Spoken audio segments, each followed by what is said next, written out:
for. God can let us now. If you ever do it, do it in the team. Go over the become a gospel person. What I mean there? Never another. What by your knee? Para person. Let it go. Then you can go. When it comes. You can go. Then you can go. Then you can go. Then you can go. So I'm going to people. I'm going to let them know. And I'm going to say it. That's how we are. They are not the sort of way. So go back at him. They are not the sort of way. They are the sort of way. Amen. Amen.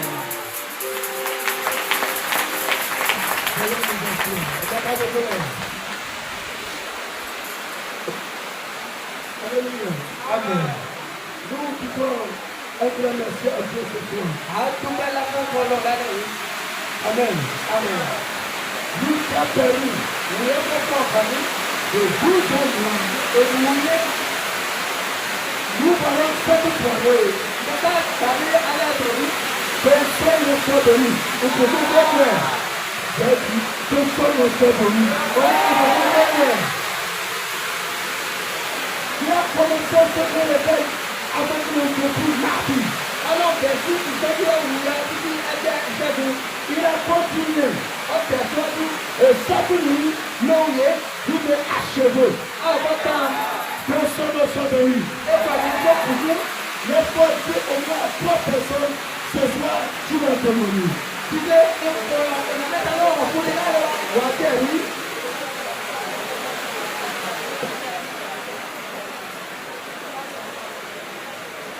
Je vais vous assurer. Écoutez-le. Je vais très fort aujourd'hui. Attends, vous êtes tout. J'ai dit acclamez très fort aujourd'hui. Attends, vous êtes tout. Acclame très fort aujourd'hui. Attends, vous êtes tout là-bas. Acclame plus fort que ça. Attends, vous êtes. Acclame très fort. Attends, vous êtes là. Très fort, très fort, très fort. Attends, vous êtes là. Alléluia. Je vais dire à quelqu'un. Ces acclamations vont renverser son ennemi. Alors acclame le vent. Acclame le vent. Comment tu veux? Acclame le prochain. Acclame le prochain. Acclame le prochain. Alléluia. Lève-toi. Du fire. Jesus, du fire. Avant de me faire du fire. Avant de me dire fire. Du fire. Du hoa. Du feu. Tu ne fais pas. C'est tout là. Je prends pour moi. Je prends pour moi. Attends d'abord, je prends. On va faire une prière. Une minute. Dangerous prayer. Du fire. Du fire. Au nom de Jésus. Tout esprit. Envoyé. Pour me paralyser. Elle ne va recevoir.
Alléluia. On va prier. On va prier. On va prier. Nous allons lire encore le thème. Passez dedans. Je vais marcher. Je vais marcher. Je vais marcher. Quand ça devient tout, ça veut dire que la victoire est proche. La victoire est proche. Cette nuit, tu vas rentrer avec un témoignage. Écoutez, le réveil prochain, tu vas dire, j'ai passé par la pluie. Je suis arrivé. À mon retour là, la porte est ouverte. Le soir.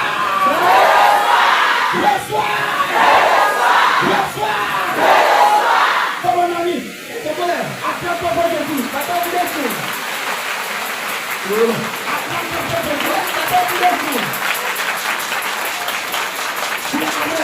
Amen. Acte d'apôtre. Où est our apostolic? Chapitre 16. Verset 26.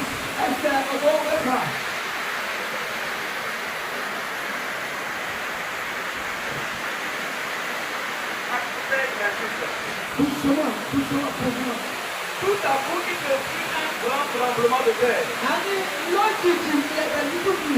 Encore que le fondement de la prison fut ébranlé. Au même instant, toutes les portes s'ouvrirent. Et les liens de tous les prisonniers furent rompus. Amen.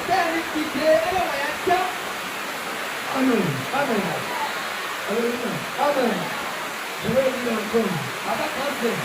Tout à coup, il se fit un grand tremblement de terre. En sorte que le fondement de la prison fut ébranlé.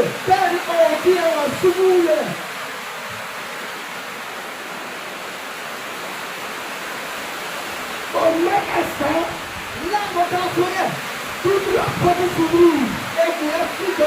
Et les liens de tous les prisonniers furent rompus. Alléluia. Amen. Ok, en même temps, la terre a tremblé. La terre a tremblé. Les portes de prison étaient ouvertes. Il y avait les prisonniers. Et on avait mis les chaînes dans les pieds. Les chaînes dans les mains. Mais au même instant, les chaînes sont brisées. Les chaînes sont brisées. Et tous ces prisonniers-là se sont levés. Cette nuit, tu vas te lever là-bas. Sérieusement, sérieusement, là on a pas emprisonné là. Cette nuit-là, tu vas sortir là-bas. Tu vas sortir là-bas. Tu vas sortir là-bas. Tu vas sortir là-bas. C'est pourquoi j'ai dit, lève-toi, tu te sors. Tu te sors. Tu te sors. Au nom de Jésus. Veuillez vous asseoir. Alléluia. Amen. Ici, la Bible nous parle de Paul et Silas. Paul et Silas. Je appelle Paul. Pour que Paul puisse nous servir. Avant, Paul était un homme méchant. C'était un assassin. Il tuait le corps de Christ. Mais un jour, Dieu l'a croisé sur la voie de Damas. Parce qu'il allait pour persécuter le peuple de Dieu. Dieu coupé en route. Ọlọ́dẹ́nà fún Il a oué. ló jòló sílẹ̀. Il dit, au lieu d'aller persécuter, Àní kàkà ní lómi òdàmú yẹn. va évangéliser. Lọ ìwọ́sùn. Va évangéliser. Lọ ìwọ́sùn. Faut pas persécuter, Má ṣe dàmú yẹn. mais évangélise. Àwọn ìwọ́sùn lọ. Écoute bien, Gbọ́dọ̀dá. ceux qui te persécutent, Ẹni ẹ bá ń dàmú yẹn yẹn. ils vont devenir tes escaliers. Àbọ̀kú tẹ̀tẹ̀ sílẹ̀. Hein? C'est par eux que tu passeras pour réussir. Bàtà yẹn lọ bàtí lọ síwájú. Oh, chrétien. Kristiani. On dit, c'est par eux que tu vas passer pour réussir. Wà ilé wo yẹ fún lọ síwájú ẹ̀. Il me regarde. Wà á yẹ̀ wọ́n. Dis Amen. Jẹ́nà rí. Dieu va utiliser le méchant. Tu vas passer par lui, tu vas réussir. Àwọn ọmọ olùlù rẹ̀ ṣe fún wa bàtà ìlà fún lọ síwájú. Alléluia. Amen. Praise the Lord. Hallelujah. Il a passé par Paul. Àwọn bàtà Paul. Beaucoup ont reçu Jésus. Ọ̀pọ̀lọpọ̀ ni àgbà Jésù. Là où c'est difficile, Níbi ọwọ́ lé ẹ̀. c'est là-bas Paul va. Níbẹ̀ ni Paul á lọ. Il passe l'évangile. Á lọ wá sí yẹrẹ. Beaucoup viennent à Jésus. Ọ̀pọ̀lọpọ̀ ni àwa Jésù. Alléluia. Amen. Oh, Alléluia. Amen. La Bible dit, Bíbélì ní il est arrivé dans un milieu. ó dé irú kan Dans ce milieu-là, lọ́sọ̀lú ẹ̀. il y avait une femme Ọkùnrin kan wà. qui prophétisait. Á sọ sọtẹ́lẹ̀. Mais la Bible dit que Ìgbésí sí àwọn ọ̀pọ̀ ní. elle avait l'esprit de Python. Ó ní ẹ̀mí ejò burúkú. Python, le serpent qui ne mord pas. Nous connaissons son nom. Il y a un serpent, il ne mord pas. On peut le prendre. On peut le prendre comme ça. Quand on le voit en douceur, on ne le tue pas. On prend comme ça, on coupe à côté. Il est comme un vipère. Sa tête est petite, mais il est gros. Et donc il appelle le Python. Amano. C'est ça, non? Alléluia. Amen. Praise the Lord. Alléluia. La femme là avait l'esprit de Python. Ọ̀pọ̀ ní ẹ̀mí amano yẹn. Et elle prophétisait. N'a sọ sọtẹ́lẹ̀. J'aimerais nous dire quelque chose. Àwọn kọ̀kọ̀kọ̀ fi ẹ́. Écoutez-moi très bien. Ẹ̀kọ́ dada. L'homme peut prophétiser, Ònyàmú tó sọ sọtẹ́lẹ̀. mais ce n'est pas avec l'esprit de Dieu. Àmọ́ kò tó wù ẹ̀mí Ọlọ́run.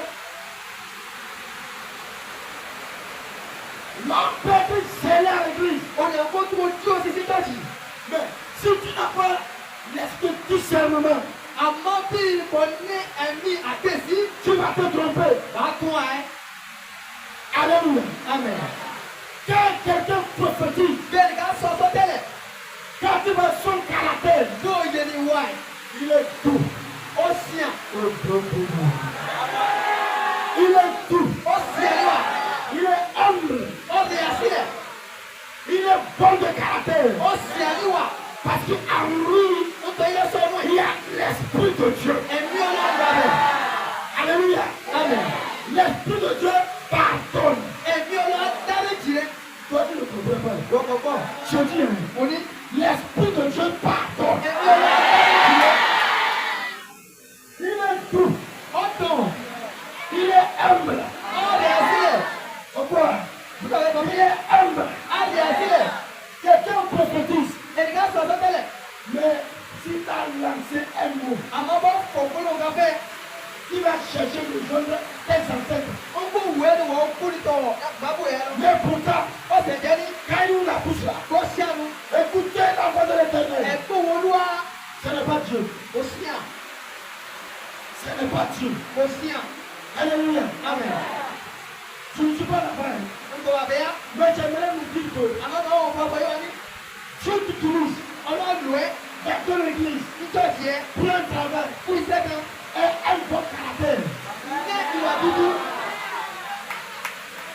Et un bon caractère. Ìwà dúdú. Et un bon caractère. C'est le caractère qui fait le ministère. Ìwà láti sọ̀rọ̀. Ce soir, Lálẹ́. que tu t'accordes ça. Olóògùn sí ọdún. Oh, qui t'accorde ça. Qui t'accorde ça. Qui fait que amen. Acclame-toi pour Jésus. Alléluia. Amen. Lorsque Paul est arrivé Nígbà yẹn Paul díẹ̀. avec Silas et son groupe, Wù Sílẹ̀sì àti ẹnìyàn. elle a commencé à prophétiser. Ọbẹ̀ fi sàtọ́tẹ́lẹ̀. Vous voyez Et ceux-là, ils sont des hommes de Dieu. Hey, écoutez-la. Dieu est avec eux. Dieu est avec eux. Elle a fait ça pendant plusieurs jours. Un jour maintenant, Paul s'est mis en colère. Ce n'était pas lui-même, c'était l'Esprit de Dieu qui était en Paul. Il s'est élevé contre l'Esprit de Pluton. Que l'Esprit de Dieu qui est en toi s'élève contre tout ennemi de toi.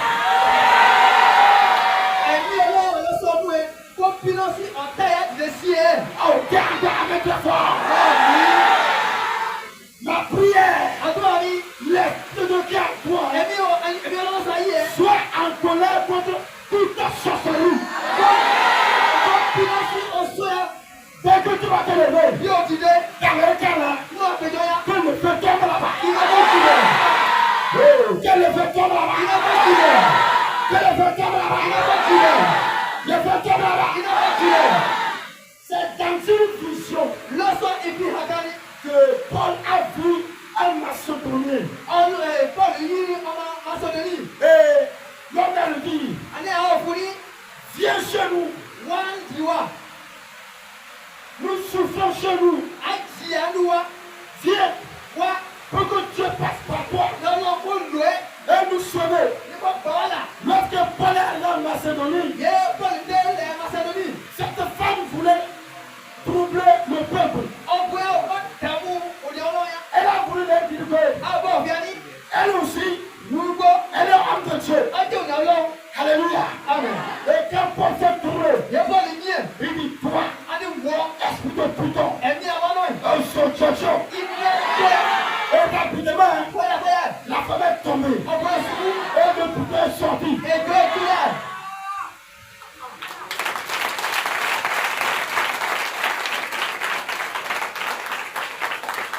Alléluia. Amen.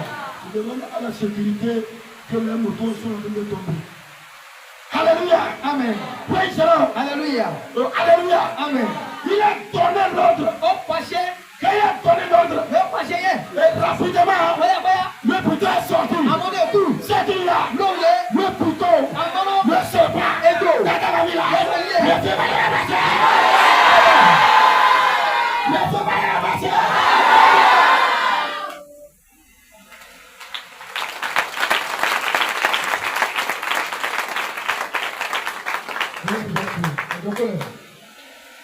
Il y a une femme ici, là. On pourrait t'en ramener.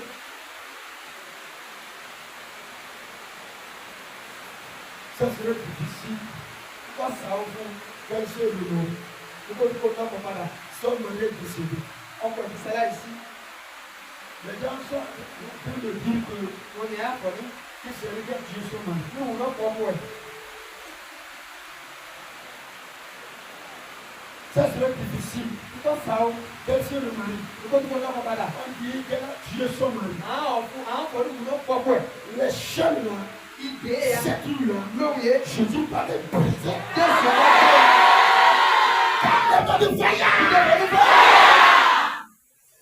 On appelle de sorcier. Écoute, Dieu, attends, je vais prier. Il a coulé une minute. Tout tabou qu'on m'a porté pour me salir. C'est tout là.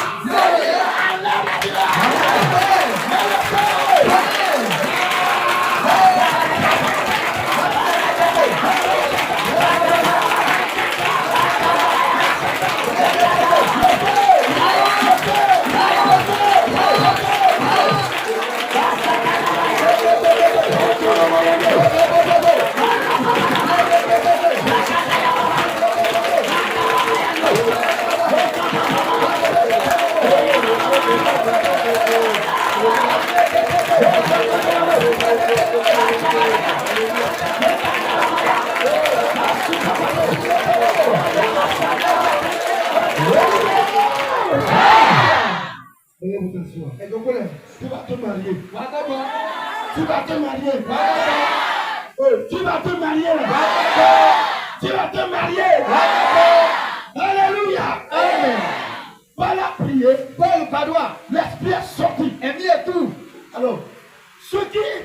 femme là. Et elle amène l'argent, ils mangeaient tous. Et rapidement, ces personnes se sont énervées. Ils sont allés attraper Paul. On a largué en prison à cause de la vérité.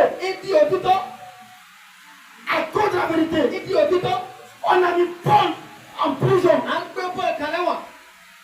Il y a beaucoup aujourd'hui qui souffrent à cause de la vérité. À cause de la vérité. Puisqu'il arrive à dire la vérité, on n'aime pas le voir. On le déteste quand il dit la vérité. On a vendu son amant sorcier. Leur prière, qu'il meurt et peut passer le projet. Cette nuit, tu vas dire même lui va mourir. Tu as entendu ça? Et dit toi tu vas vivre. Mais la mort contre le programme là, il va mourir à ta place. Je me tiens dans mon affaire. La honte a déposé là-bas. Je mets là-bas. Je t'arrache. Reçois ta victoire. Reçois-la. Reçois. Viens vous asseoir. Alléluia. Amen. Écoutez bien. Si tu es avec vous, personne ne peut être contre vous. Si tu es avec toi, personne ne peut être contre toi. Oui, la maison dans laquelle je suis, ils sont nombreux là-bas. Les sorciers là, ils sont nombreux là-bas. Ce qu'ils sont en train de faire, ils veulent me dire que moi je ne peux m'aider. Sinon, si je parle, il va me tuer. Parce qu'ils ont une force qui me dépasse. Je n'ai pas de force. Mais j'ai quelqu'un. Son nom, c'est Jésus-Christ. Son nom, c'est Jésus-Christ. Écoute, à cause de toi, quelqu'un va casser sa tête sur la route. Quelqu'un va casser sa tête sur la route. À cause de toi là, quelqu'un va vomir le sang. Quelqu'un va vomir le sang. À cause de toi, Jésus va combattre pour toi. Jésus va combattre pour toi. Je déclare, cette nuit-là, le truc qu'on a creusé contre toi, je les ramasse. Je les ramasse. Au nom du Père, du Fils, du Saint-Esprit, je les mets dedans. Dans le nom de Jésus. Dans le nom de Jésus. Dans le nom de Jésus. Du fire. Du fire. Veuillez vous asseoir. Alléluia. Amen. Ils l'ont largué en prison. Paul était là-bas. Avec la nuit profonde. Voilà commencé. Mais qu'est-ce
a pris ton âme. Ils ont mis sous la main.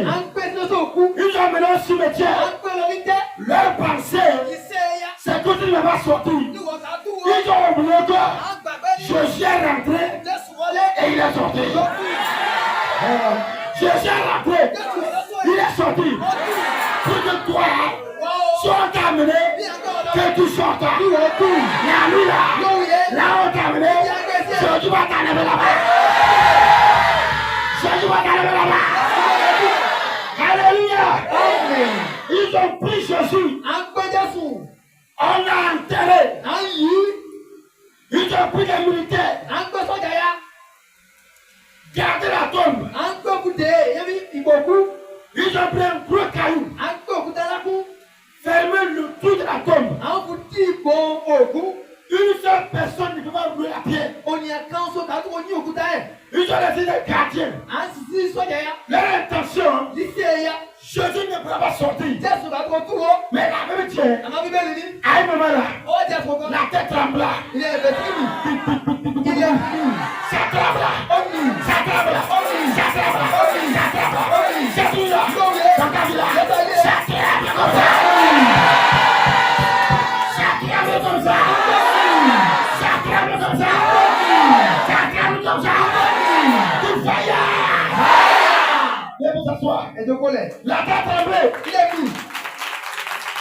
Tous les gardiens qui étaient là, ils sont tombés. Les fusils sont tombés. Un indien est descendu. Il a donné la pierre. Jésus dit, je ne sors pas d'abord. Je ne sors pas d'abord. Ce que je vais là, je vais la clé de toutes les maladies. Avant de sortir là, je vais la clé de toutes les maladies. Jésus a commencé à appeler chaque maladie. Hépatite B, choc les noms. Amène la clé. Sida, amène la clé. Fibrome, amène la clé. Stérilité, amène la clé. Célibat, amène la clé. La prématurée, amène la clé. Il a pris la clé. Et Jésus est sorti.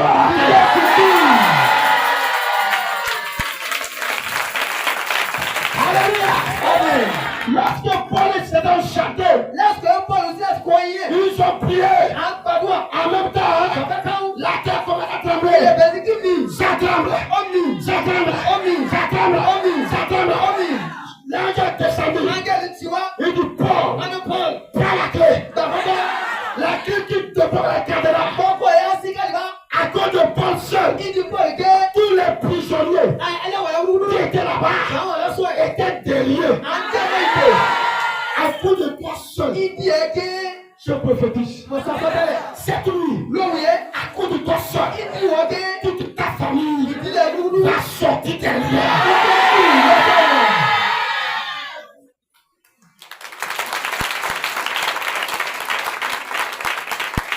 Tu es arrivé. Il y a quelqu'un de ta famille qui n'est pas arrivé. À ton retour là, dis-lui, tu es déjà vainqueur. Tu es vainqueur. Tu es vainqueur. Tu es vainqueur. Tu es vainqueur. Laisse-moi la terre là. Laisse-moi la terre là. Laisse-moi la terre là. Veuillez vous asseoir.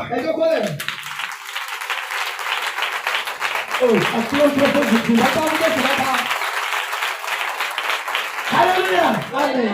Le gardien qui était là-bas, il a fait sortir l'épée de son fourreau. Quand il a ouvert les yeux, il a vu que les portes de toutes les prisons étaient ouvertes. Il voit toutes les chaînes par terre. Et il s'est dit que les prisonniers sont sortis. Il s'est dit que il va se tuer. Et c'est terminé. Écoute bien. Ce que tu dis à Dieu, celui qu'on a laissé, il a gardé ton âme au cimetière. La nuit là, lui-même doit se tuer. Tu as compris ça? Lui-même doit se tuer. Le temps du fire là. Du fire. pas se tuer. Mon nom va sortir. Au nom de Jésus de Dieu. Au nom de Jésus. Veuillez vous asseoir.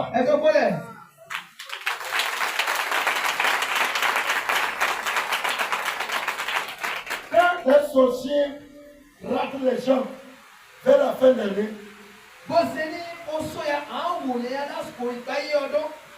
les 3 premiers mois, ils font tout et tout pour faire l'attrapage.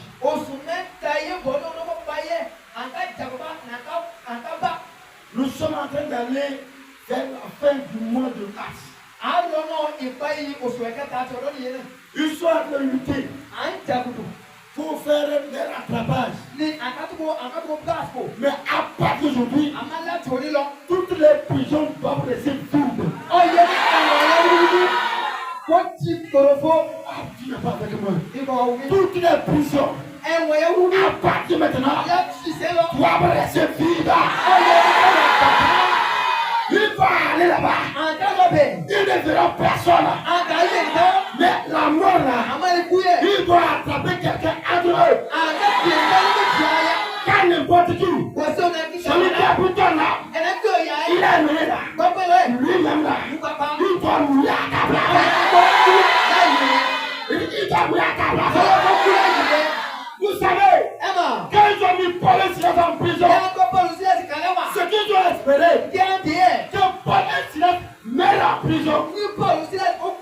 Écoutez bien, il y a des gens, ils ne restent pas dans les chaînes. Il y a des gens, on ne peut pas les garder dans les chaînes. C'est un chaîne, la chaîne doit être brisée. On t'a mis dans une bouteille, la bouteille va s'éclater. C'est tout là. Lorsqu'on qui brise la chaleur, je prophétise maintenant. Le salon sera. Le salon sera. Le salon sera. Le soir. Le soir. Le soir. Le soir. Veuillez vous asseoir.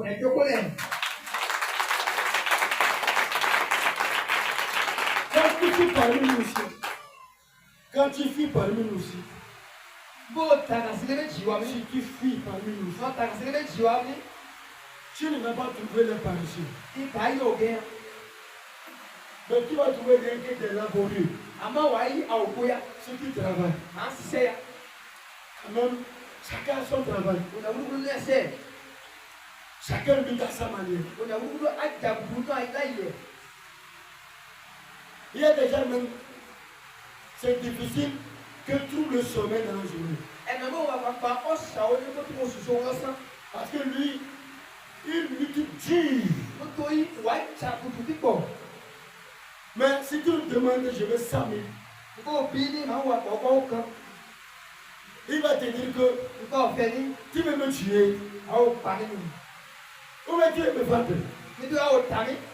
Mais tu vas lui demander, tu travailles nous. Tu ne dors pas nous. Tu vas me trouver 100 000. Il ne peut pas. 10 000 même là. Il ne peut pas. C'est lui qui s'est levé avant les autres. C'est lui qui dort tard. Mais 10 000, 20 000, il ne peut pas trouver. Il travaille, quelqu'un mange. Lui travaille, quelqu'un mange. On lui a pris en tant qu'esclave. Lui travaille physiquement. Quelqu'un lui travaille un peu. Et l'argent qui est chez lui, ça part lui chez lui. Écoute-moi très bien. Ils ont soutenu ton argent. C'est tout là. Ça doit revenir. Ils sont déjà mangés. Mais si Dieu va se lever, c'est eux qui vont demander. Eux, ils vont demander. Mais toi, c'est ta dernière fois de demander l'argent. C'est ma dernière fois de demander. C'est ma dernière fois. Moi aussi, je vais donner. Au nom de Jésus-Christ. s'asseoir. Excusez-moi le terme. Vous savez, il y a des gens ici, le dimanche matin, ils ont honte dans l'église. Parce qu'on le connaît avec la même tenue. On le connaît avec la même tenue.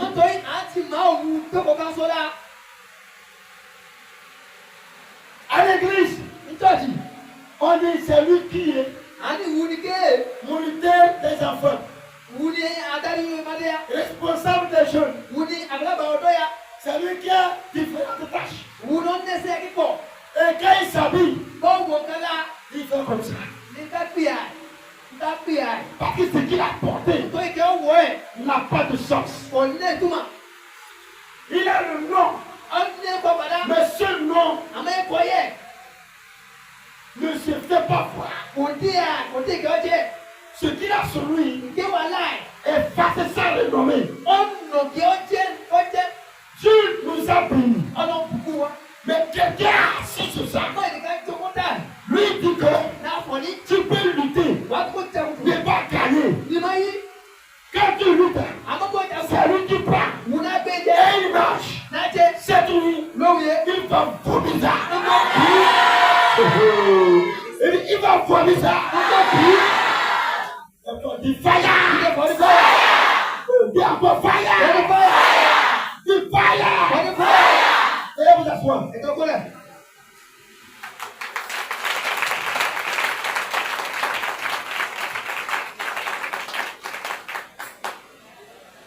Il y a des gens. Alléluia. Amen. Vous savez, il y a certaines personnes. On n'emprunte pas l'argent chez eux. Il y a certaines personnes. On n'emprunte pas l'argent chez eux. Si tu as pris l'argent, tu veux faire le champ. Tu ne pourras jamais rembourser. Tu veux faire le commerce. Tu ne pourras jamais rembourser. Mais tu vas le voir. Lui prospère. Lui prospère. Il y a des gens qui ont de bons cœurs. Mais il y a d'autres animés par l'esprit de Python. Je parle à quelqu'un. Animé par des boutons. Quand tu prends l'argent chez lui, tu luttes là. Le piton abat. Ton champ peut produire. Ton commerce peut évoluer. Mais tu ne pourras jamais rembourser.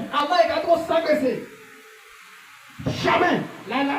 Parce que là où tu as pris, c'est l'argent du piton. Lève-toi, dis hey. Dis hey. Dis hey. Dis hey. Dis fire. Dis moi maintenant. Personne ne peut me soutenir. Au nom de Jésus-Christ. Lève-toi ce soir. J'ai entendu que il y a un monsieur qui vend la coque. J'avais des étrangers. Et j'ai dit, je vais acheter coque chez lui. Pour recevoir mes étrangers. Et j'ai demandé à un frère. C'est où j'ai payé. Et il m'a dit, si je veux, demain matin, il va m'amener. Demain matin, on a pris la moto. C'est où? Bientôt on va arriver. On est arrivé quelque part. Il me dit on a qu'à garder la moto ici. On a garé la moto. Il a pris devant. Il était derrière. Il rentra à la maison. Il a appelé le propriétaire de poule au téléphone qu'on arrive. Et il rentra à la maison. Je me suis arrêté, je voulais pousser. Et quand le propriétaire l'a vu, il a commencé à appeler ses poules. Et le me disait que le coq là, je veux ça. Et je rentrais ça. Quand il a fait comme ça, pour attraper le coq, il m'a vu. Il s'est levé. Il dit, mon frère, lui il a fait quoi? Il dit, c'est lui qui veut le coq. Lui là, il n'y a pas de coq. Il n'y a pas de coq. Il n'y a pas de coq. Je m'agine là. Il n'y a pas de coq. Vous comprenez quelque chose? Il y a des gens qui volent. Il vole.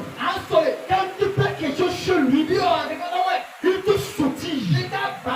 Aujourd'hui là, il y a une option. Quand ça est sur toi, personne ne peut te soutirer. Et je proclame, reçois l'onction la bénédiction. Reçois l'onction la bénédiction. Reçois sa bénédiction. Reçois. Écoutez là. Écoutez. Ceux qui soutiennent les gens, si tu as allé encore, qui a acheté, il va soutenir là. Ce qui là va te suivre. Tu as entendu ça? Il va te voler là. Tu as acheté. Il va te voler. Ce qui là là, tout ça va te ramasser. Ça va t'accompagner. Ça va t'accompagner là. Reçois. Le soir, c'est la dernière fois que quelqu'un t'a volé. C'est la dernière fois qu'on te vole. C'est lui là. Jésus va t'enlever là-bas. Oh, Jésus va t'enlever là-bas. Il va t'enlever là-bas. Il faut que je sorte. Veuillez vous asseoir comme ça.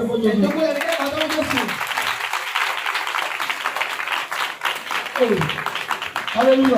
Amen. Dites à ceux qui dorment, réveille-toi maintenant. Dis-moi, réveille-toi maintenant. Ta possibilité, réveille-toi. Alléluia. Amen. Praise God. Alléluia. Ne rate pas la nuit là. Il ne faut pas rater la nuit là. Il ne faut pas rater.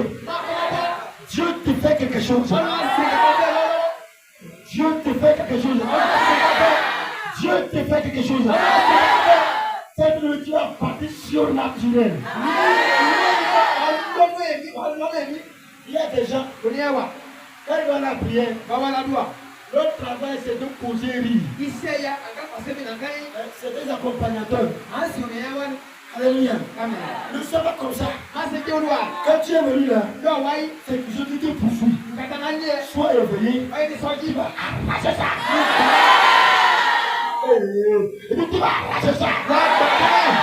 Tu vas arracher ça. Tu vas rentrer avec ta bénédiction. Tu es esclave. À ton retour, tu seras libre. Tu seras libre. Tu seras libre. Dans ton foyer, je déclare la liberté. Je déclare la paix. Dans ton foyer, dans ton travail, reçois la paix. Reçois la paix. Dans ton église, reçois la paix. Reçois. Reçois.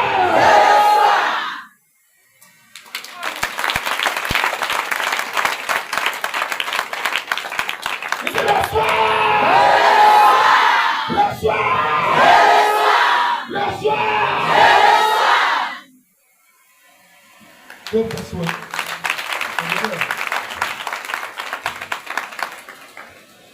Il y a un homme, il est là parmi nous. Mais c'est là que je ne l'ai pas vu. Les boutons vont sortir sur lui. Ça va sortir tellement. Ok. Je l'ai vu. Alléluia. Amen. Les boutons vont sortir. Le puits va sortir. Les gens vont le fuir. Les gens vont le fuir. Les sorciers qui ont dit qu'il faut que lui là, sa maison soit éliminée. On veut qu'on oublie carrément. sa maison. Écoute-moi très bien. On ne peut pas oublier ta maison. Ta maison là. Personne ne va l'oublier. Alléluia. Quelqu'un va être chez lui. Va vouloir t'envoûter. Pour qu'on oublie ta maison. La nuit là. La maladie là. Va le chercher lui-même. C'est bien lui-même là. Ça va le chercher lui-même. Ça va le chercher lui-même. Et le père qu'on fait, ça n'est pas toi. Lève-toi, lève-toi. Tu dis, ça n'est pas toi. Celui qui veut ta mort là. Lui-même va venir à ta place. Au nom de Jésus. Il faut que ma mère. Assieds-toi comme un grand. Oh, acclame ta foi Jésus. Acclame ta foi. Alléluia. Amen. On va prier. Et donc on va prier. On va prier. L'onction authentique là. Quelle était la nuit là? Après la prière là, je veux que demain, je vais apprendre que un avion a fait crash quelque part. Je ne parle pas des avions naturels. Les avions spirituels. Je vais apprendre que un avion a fait crash quelque part. C'est avec moi. C'est avec moi. L'avion va faire crash. Là où se regroupe, il prend l'avion. Il vient contre toi là. Il ne doit pas arriver. Il va mourir en chemin. Si on n'a pas arrêté Paul, toi aussi, on ne va pas t'arrêter. On ne va pas t'arrêter là. On ne va pas t'arrêter là. On ne va pas t'arrêter là. On ne va pas t'arrêter. Le plan de Dieu pour ta vie va s'accomplir. Écoute, laisse-les parler. Laisse-les. Il n'a qu'à te faire comme il veut. Il n'a qu'à t'insulter. Je dis, il viendra à ton mariage. Vous me comprenez quand même? Il me comprend quand même? Il n'a qu'à parler. Il n'a qu'à t'insulter. Il viendra acclamer à ton mariage.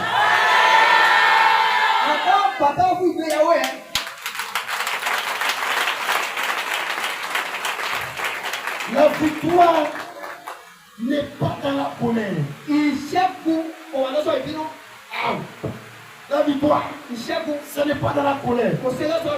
Quand tu es en colère, face à un problème, tu ne diras jamais ce qui est bon. Tu ne feras jamais ce qui est bon. Mais la victoire dans la patience. Paul n'a rien dit. Il n'a insulté personne. Mais quand Paul est resté, Paul dit, Jésus, je veux te voir. Jésus, je veux te voir. Jésus a dit, mais voici. En même temps, les choses sont coupées au temps. Dans la patience, je vais t'accorder la victoire. Je vais t'accorder la victoire.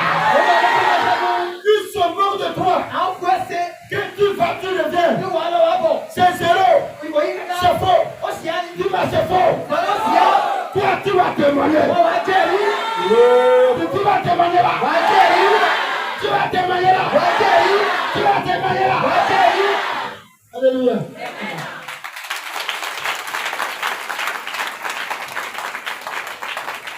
Il y a une maman ici. Comme c'est serré, je ne la vois pas. C'est une vieille. On la prenait seulement. Maintenant elle marche. Ou bien elle dort déjà. De toute façon, il fait faire ou bien elle dort déjà. Elle ne dort pas. Elle a cassé les pieds. Lève-toi, maman. Marche qui vient. Tout va. Elle n'a pas marché. C'est pour bien parler. Alléluia. Amen. Elle acclamation.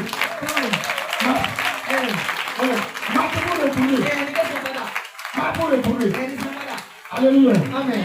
Praise the Lord. Alléluia. Il dit, on l'a amené dans une église. Et ça arrive à un temps. La bouche ne s'ouvre pas. Elle ne parle pas. Elle ne dort pas. Et on a pris pour l'amener ici. Certains de la famille de l'autre, certains de la famille. C'est où on veut l'amener. Sa fille a quitté depuis Bénin, je ne sais pas quelle localité. Et sa fille est venue auprès d'elle. Retrouver ses frères, les soeurs. Et il dit, on veut l'amener à Ezoden.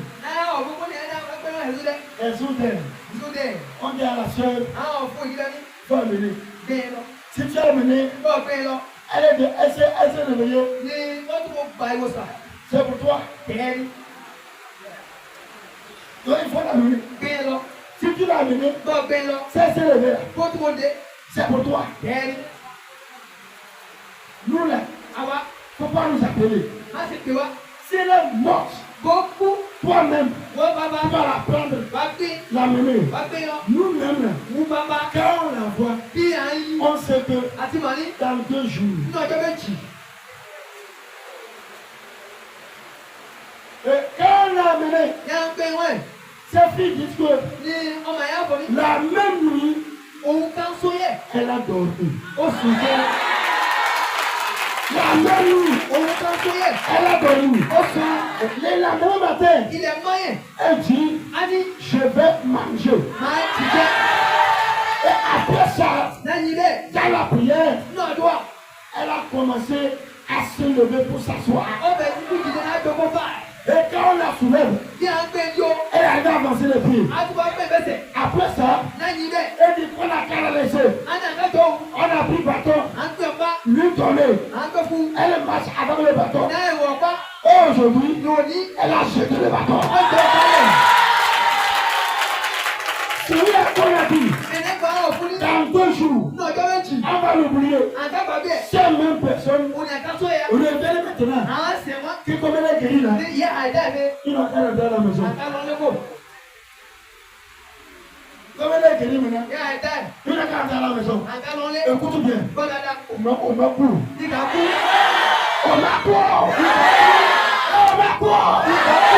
Le plan de Dieu pour ta vie là, ça va s'accomplir. Là où on doit que c'est fini pour toi, c'est là-bas que tu vas parler. C'est là-bas qu'il va parler là. C'est là-bas qu'il va parler là.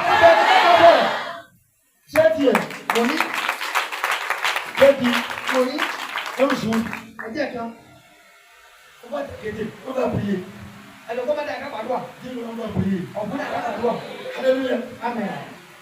Un jour, on était en Cogérie. Quand j'étais à la formation, et certaines personnes me disent que quand ils me voient,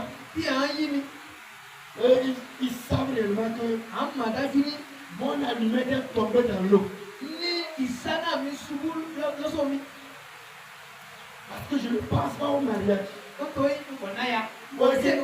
Les hommes qui sont âgés ne se marient pas. C'est comme ça on leur dit non. Ou bien que l'allumette est tombée. Dis-lui, ça n'est pas tombé dans l'eau. Dis-lui, ça n'est pas tombé dans l'eau. Alléluia. Amen. Praise the Lord. Alléluia. Je le sais bien. Le jour de mon mariage, toi, tu vas parler en langue. Le jour de mon mariage, tu vas parler en langue. Donnez de bonnes prophéties sur vos vies. Peu importe la douleur, peu importe le problème, il faut déclarer: je ne jouerai pas.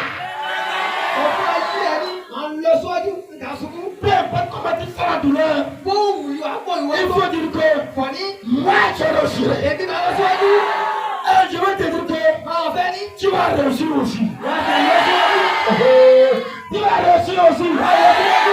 Tu vas réussir aussi. Le poids. Le poids.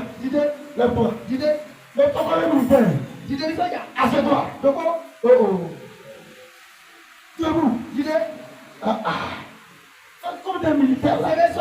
Quand il debout, lève ta force. Tu es en train de boucher le diable. Assis. Debout. Assis. Debout. Alléluia. Veuillez vous asseoir. Alléluia. Debout. Stand up. Tu es fort. Tu es fort. Tu es fort. Tu es fort. Alléluia. Tu as confiance, tu vas témoigner. Dis à 5 personnes. Dis-le avec foi. Tu vas témoigner. Les gens vont acclamer.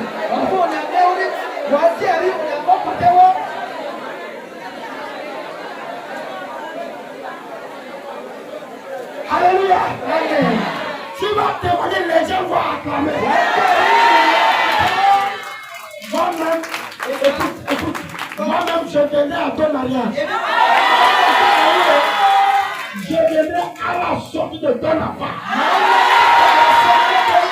Ceux qui se trouvent auprès de toi, ils viendront à ton mariage. Ils viendront à la sortie de ton enfant. Dis fortement amen. Dis fortement amen. Veuillez vous asseoir. Alléluia. Le jour que j'ai célébré mon mariage, vous savez que lors du mariage, c'est le garçon qui vient d'abord. Dans ce cas de prière là, tous ceux qui sont mariés, sans faire mariage là, vous allez refaire ça. On va pas me dire amen. Vous allez refaire ça. Dis amen. Tu vas refaire ça. Le mariage, c'est un jour de joie. Une seule fois dans toute ta vie. Le jour là, c'est le jour qu'on va t'honorer. Alléluia. Moi-même, j'ai été à la sécurité. Lors du mariage là, pardon, protéger les mariés. Je voulais parler aux mariés et ils m'ont poussé. Ils m'ont poussé. Quand ils m'ont poussé, c'est moi. Hein? C'est le jour de gloire. L'homme à la gloire. Il y a une journée qui a préparé que je tiens. Lui là, on va l'honorer aujourd'hui. Ce jour-là, il va arriver dans ta vie.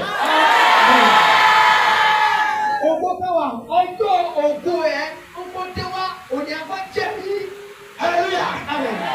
Le jour de mariage que je parlais là, il y avait 2 enfants devant moi. Moi j'étais derrière. Le premier enfant qui est sorti, c'était au sud.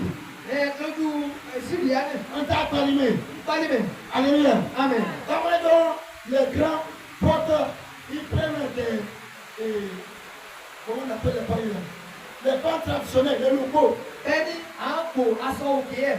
Il nous a. Le premier enfant marchait avec le locaux. Et en plus la carte.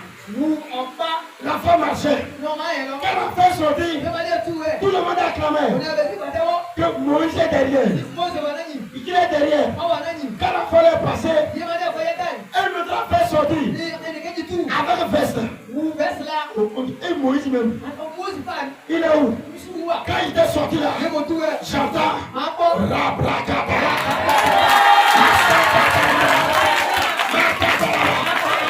le jour que tu vas te mourir, la terre va trembler le jour là. La terre va trembler le jour là. Je reçois.